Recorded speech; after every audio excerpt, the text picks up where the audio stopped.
They'd heard the news and were concerned. He gave them his location and that he was okay, and then he put his phone away.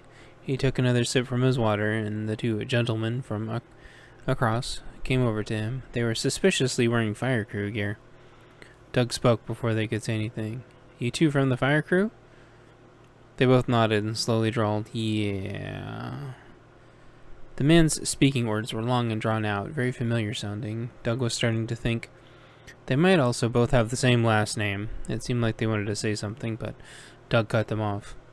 Great. Which crew you with? Doug spontaneously asked before they could get a second word out. They both looked at Doug like he was an idiot and then looked at each other, clearly not having thought this through very well. What crew you with? Was the best they could come up with. Doug responded, Me? I'm just passing through. See? No truck outside. Doug pointed. Both of the idiots followed his finger, looking outside into the parking lot. Doug quietly unholstered his sidearm and set it on the cushy but worn and cut-up bench he was sitting on. They both looked back onto Doug after a moment, stupider faces on them than they had before. One was about to say something, then stopped, his mouth clapping back closed again, trying to think of something to say. Doug imagined him about to say, Well, maybe you drove a car, then. That made Doug chuckle on accident, realizing they were in no way intelligent enough between them to come up with that. What's so funny, boy?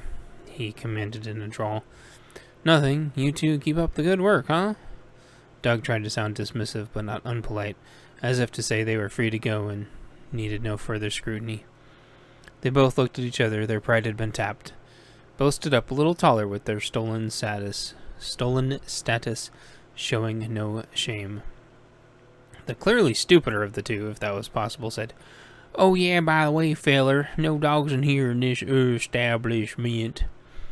Doug responded, I checked with the staff, it's fine, thanks though. Then Doug gave them a double thumbs up. This annoyed them being treated that way, and they turned around and went back to finish their food. Moments later, Doug's giant stack of blueberry pancakes with all the fixins arrived.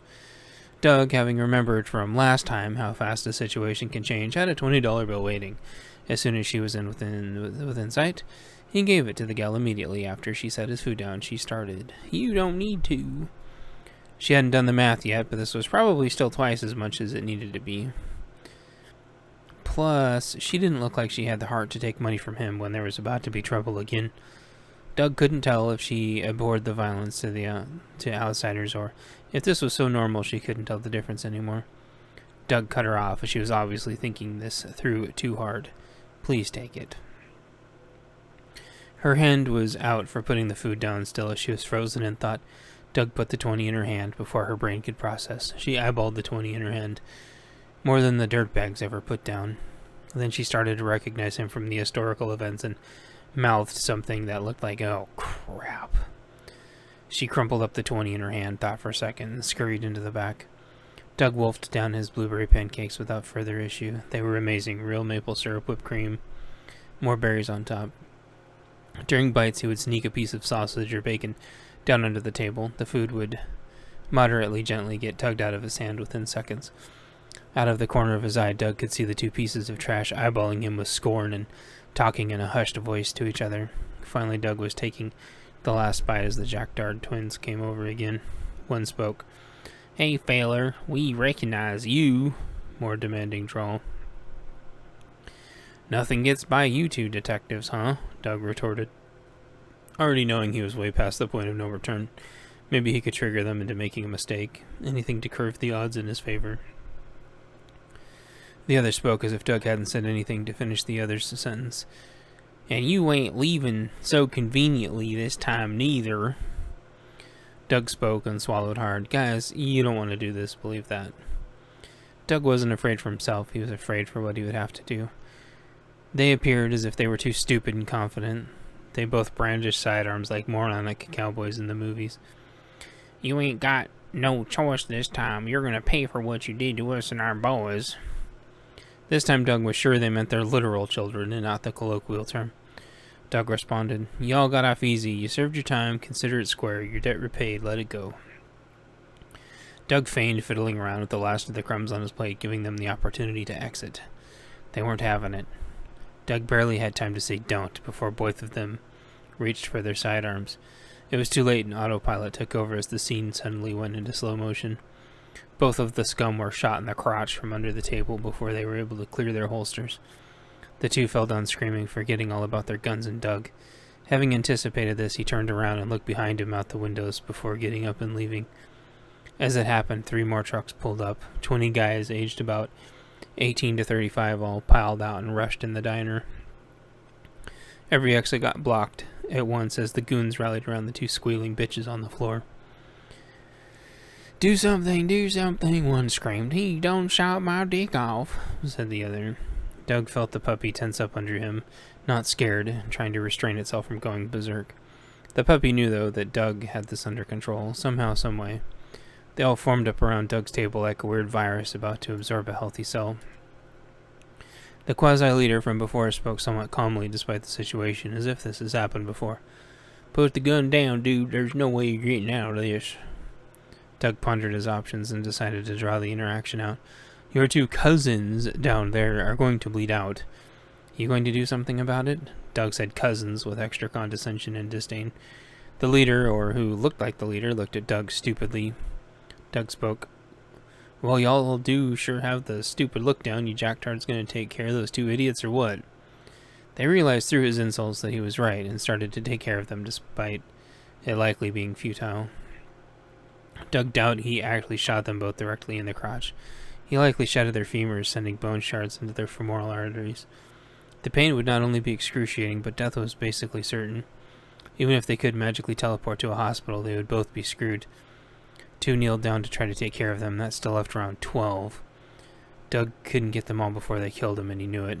His rifle under the table leaned up against him on the other side. No way to get to it before he would be shredded to bits. Doug swallowed again. The lead psycho spoke. Any last words before we take you down off to the pigs, boy? Doug thought. Oh, sure, just one little thing I've got to say. My friends are coming. The ones you and your idiot friends were shooting at last night. They're coming. You know who else is coming? The guy whose dog you stole, and he's bringing his friends. You take me away, they already know where all you live and all your back-asswards friends live. Doug choked the thought back and continued with calm spite in his voice. People are coming for me, and what they're going to do to you is nothing like what your 2 cousins are going through right now. Believe that. And Doug nodded in their direction as the last of their life painfully drained. Blood pooled everywhere, heavy exhales coming from the 2 bodies as they expired. So, Mr. Head Nutjob, I only have one question for you. Are you ready to walk out of here and disappear, or do we have a problem? In tandem, Doug's phone started buzzing across the table by itself. He glanced at it out of the corner of his eye as the bad guys all looked down at it at once, trying to read it upside down. It said 2 words. Get down. Triggered by the phone buzz, and the entire group of nutjobs started to draw, and Doug went down and sideways as fast as he could. He then slipped under the table as heavy bullets tore through the window into the sick bastards across the way. Doug rolled up into a ball with Challenger in the middle, and they sat out the hail of incoming gunfire.